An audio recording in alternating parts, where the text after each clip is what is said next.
Break के बाद रुक करेंगे यूपी बुलेटिन की ओर, जिसमें बात होगी गोंडा की, जहां मां पाटेश्वरी शक्ति संवाद में 15 महिलाओं की समस्याएं सुनी। आयुक्त ने दिए त्वरित निस्तारण के निर्देश। आगे बात करेंगे ललितपुर की, जहां पुलिस अधीक्षक ने थाना बानपुर को दी नवीन कस्बा पुलिस चौकी की सौगात। ऐसी तमाम खबरों पर विस्तार से करेंगे चर्चा। देवीपाटन मंडल मुख्यालय पर सोमवार को मां पाटेश्वरी शक्ति संवाद कार्यक्रम के अंतर्गत विशेष महिला जन सुनवाई का आयोजन किया गया। जन सुनवाई की अध्यक्षता आयुक्त देवीपाटन मंडल शशि भूषण लाल सुशील ने की। इस दौरान विभिन्न क्षेत्रों से आई लगभग 15 महिलाओं ने घरेलू हिंसा, दहेज उत्पीड़न, भूमि विवाद, अतिक्रमण, रास्ता अवरोध सहित अन्य समस्याओं को लेकर न्याय की गुहार लगाई। आयुक्त ने सभी महिलाओं की समस्याओं को गंभीरता से सुना और संबंधित विभागीय अधिकारियों को मौके पर ही फोन के माध्यम से कार्रवाई करने के निर्देश दिए। उन्होंने स्पष्ट किया कि सभी शिकायतों का निस्तारण नियमानुसार और समयबद्ध तरीके से किया जाएगा।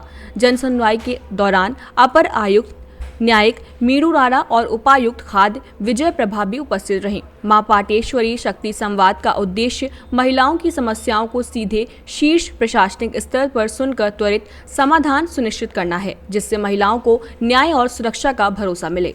गोंडा से सी न्यूज संवाददाता राजेश कुमार जायसवाल की रिपोर्ट। पुलिस लाइन सभागार गोंडा में जिलाधिकारी प्रियंका निरंजन की अध्यक्षता में अभियोजन कार्यों की मासिक समीक्षा बैठक आयोजित की गई। बैठक में अभियोजन कार्यों से जुड़े अधिकारियों एवं न्यायालय में कार्यरत सहायक अभियोजन अधिकारियों और अधिवक्ताओं ने प्रतिभाग किया। जिलाधिकारी ने अभियोजन कार्यों की प्रगति, लंबित मामलों की स्थिति, गवाहों की उपलब्धता की विस्तृत समीक्षा की। जिलाधिकारी ने कहा कि अभियोजन कार्य में किसी भी स्तर पर लापरवाही नहीं होनी चाहिए। बैठक के दौरान जिलाधिकारी ने उन मामलों पर विशेष ध्यान देने को कहा जिन पर गंभीर अपराधों के आरोप लगे हैं और जिनका समाज पर व्यापक प्रभाव पड़ता है। उन्होंने अधिवक्ताओं से भी अपील की है कि वे पूरी निष्ठा और जिम्मेदारी के साथ मामलों की पैरवी करें। इस अवसर पर अपर जिलाधिकारी आलोक कुमार, अपर पुलिस अधीक्षक पूर्वी एवं पश्चिमी उप जिलाधिकारी गोंडा सदर मनकापुर तथा ज्येष्ठ अभियोजन अधिकारी, अन्य न्यायिक अधिकारी उपस्थित रहे। गोंडा से सी न्यूज संवाददाता राजेश की रिपोर्ट।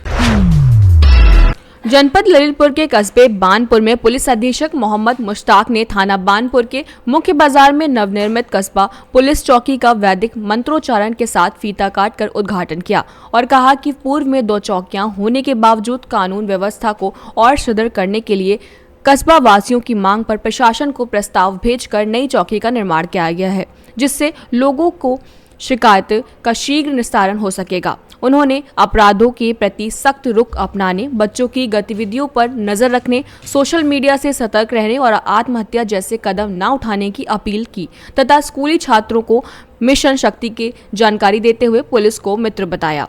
कार्यक्रम में कंपोजिट इंग्लिश मीडियम की छात्राओं ने सरस्वती वंदना व स्वागत गीत प्रस्तुत किया। वीरेंद्र राय, वीरेंद्र जैन सहित अन्य गणमान्य नागरिकों ने स्वागत किया, जबकि पुलिस अधीक्षक व क्षेत्र अधिकारी मेहरोनी आशीष मिश्रा ने छात्राओं को पुरस्कार देकर सम्मानित किया। समापन के बाद पुलिस अधीक्षक ने कस्बा बानपुर में पैदल गश्त कर लोगों से संवाद किया और थाना बानपुर में अभिलेखों का निरीक्षण कर आवश्यक दिशा निर्देश दिए। इस दौरान बानपुर थाना अध्यक्ष अरुण कुमार तिवारी, मेहरोनी थाना प्रभारी राजा दिनेश सिंह, सौजना थाना अध्यक्ष अजय पाल सिंह, गिरार थाना अध्यक्ष देवेंद्र सिंह, बार थाना अध्यक्ष अजमेर सिंह भदौरिया, उप निरीक्षक मनोज कुमार, अनुज कुमार, सहदेव सिंह, दिग्विजय सिंह, विपिन कैलागुआ, फारूक अहमद, महिला कांस्टेबल अंजना सिंह सहित बड़ी संख्या में पुलिसकर्मी, जनप्रतिनिधि और ग्रामीण उपस्थित रहे। बानपुर से सी न्यूज संवाददाता राजेंद्र कुमार श्रीवास्तव की रिपोर्ट। महाराजगंज जनपद पुलिस की साइबर टीम ने साइबर अपराध से जुड़े एक गिरोह का पर्दाफाश किया और 2 लोगों को गिरफ्तार किया है।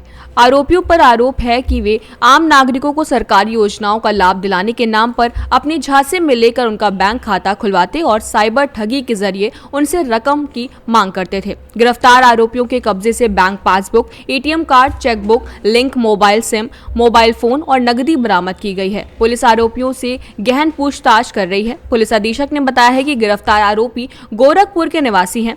एसपी ने बताया कि आम नागरिक इस पूरे धंधे में बेखबर रहते थे और उनके बैंक खातों से रकम मंगाई जाती थी, जिससे कई बार बेगुनाह लोग आरोपी बन जाते थे। उन्होंने कहा है कि मामले की गहनता से छानबीन की जा रही है और दोषियों के खिलाफ सख्त कार्रवाई की जाएगी। किस तरह का सर खुलासा हुआ है आज? म्यूल अकाउंट खुलवाने के अपराध में लिप्त 2 अपराधी गिरफ्तार किए गए हैं। एक हर्ष गुप्ता है जो जनपद गोरखपुर का रहने वाला है, दूसरा अनुराग गुप्ता है जो जनपद गोरखपुर का रहने वाला है। ये लोगों को विश्वास में लेकर अकाउंट खुलवाते थे। उस अकाउंट की passbook, ATM, cheque, link mobile SIM card courier के माध्यम से कॉल सेंटर पर भेज देते थे। जो कॉल सेंटर चल रहे थे गुड़गांव, गोवा, कोलकाता, ग्वालियर में ये कॉल सेंटर ऑपरेट किए जा रहे हैं। वहाँ की टीम से हम कोऑर्डिनेट कर रहे हैं और उस पर भी गहनता से कार्रवाई की जाएगी। इनसे जो बरामदगी हुई है वो 2 अदद मोबाइल हैं, 71 अदद चैट PDF है और 80 सिम कार्ड हैं। 76 म्यूल अकाउंट के विवरण इनके पास से मिले हैं। सर, एक साइबर अरेस्ट का मामला चला था, क्या ऐसा लग रहा है कि ये जो घटनाएं हुई हैं उस साइबर अरेस्ट में भी ये शामिल होंगे लोग? नहीं, अभी तक की पूछताछ में तो इस तरह का कोई प्रकरण सामने नहीं आया है जिसमें कि किसी का इस तरह से इन्होंने उत्पीड़न किया हो। लेकिन म्यूल अकाउंट खुलवाने और साइबर फ्रॉड में लिप्त रहने के इनके पर्याप्त साक्ष्य मिले हैं इनके विरुद्ध और इनके खिलाफ विधिक कार्रवाई अमल में लाई जा रही है। सर, इनके तक पुलिस कैसे पहुंची? ये दरअसल चेकिंग के दौरान ये दोनों व्यक्ति पकड़े गए थे। चेकिंग के दौरान इनके पास में कुछ ऐसे दस्तावेज मिले थे जिसमें क्षेत्राधिकारी के द्वारा गहनता से जांच की गई और उसी में ये सारे खुलासे सामने आए। महाराजगंज से सी न्यूज संवाददाता अंगद शर्मा की रिपोर्ट।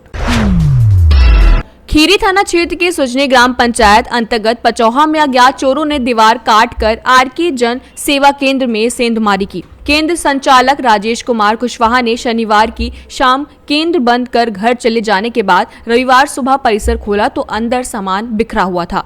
चोरों ने लॉकअप तोड़कर करीब 1,18,000 रुपए, 3 लैपटॉप, CCTV कैमरे का DVR और CPU चोरी कर लिया। घटना की सूचना मिलने पर ग्रामीण मौके पर इकट्ठा हुए और पुलिस जांच में जुट गई है।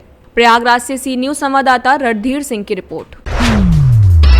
खबर रायबरेली से है, जहां गल्ला मंडी स्थित रेलवे ओवरब्रिज अब जल्द चालू होगा। पुल में हुए गड्ढे के चलते यह लगभग 5 महीने पहले बंद हुआ था। बाद में इसकी सेतु निगम और PWD ने टेक्निकल जांच के बाद पूरे सेतु की मरम्मत कराई जाने की रिपोर्ट प्रस्तुत की है। टेक्निकल रिपोर्ट के बाद इसके बजट का संकट उत्पन्न हुआ तो जिलाधिकारी हर्षिता माथुर ने इसमें रुचि दिखाते हुए शासन से 1,35 लाख की स्वीकृति प्राप्त कर ली है। जिलाधिकारी हर्षिता माथुर ने बताया है कि 2 सप्ताह के भीतर ही सेतु निगम इस पर काम शुरू कर देगा और जल्द ही आम लोगों को हो रही दिक्कतों से छुटकारा मिलेगा।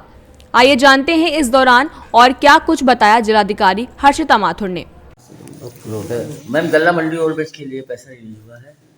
देखिए, गल्ला मंडी ओवरब्रिज हमारे जनपद की जो ट्रैफिक व्यवस्था है और जो हमारी सड़क का नेटवर्क है उसका एक महत्वपूर्ण भाग है और उपरोक्त के संबंध में ही अवगत कराना है कि गल्ला मंडी ओवरब्रिज के रिपेयर और सुरक्षात्मक कार्य के लिए ये एक अच्छी बात है कि इसके लिए प्रशासकीय स्वीकृति प्राप्त हुई है। करीब 1,35 लाख की धनराशि के माध्यम से इसको सेतु निगम के द्वारा बनाया जाए। मैम, कब से इसकी शुरुआत होगी और कब से जनता इस पे चल सकेगी? क्या जैसा मैंने बताया, प्रशासकीय स्वीकृति इसकी प्राप्त हो गई है और अगले 2 सप्ताह के बीच में ही इसमें प्रगति की जाएगी, ऐसा सेतु निगम के द्वारा अवगत कराया गया। रायबरेली से सी न्यूज संवाददाता मृदुलेश त्रिपाठी की रिपोर्ट। रायबरेली जिलाधिकारी हर्षिता माथुर के निर्देश पर जनपद की 92 गौशालाओं में ठंड से गौवंश की सुरक्षा के लिए विशेष इंतजाम किए गए हैं। इन गौशालाओं में लगभग 20,000 से अधिक गौवंश मौजूद हैं।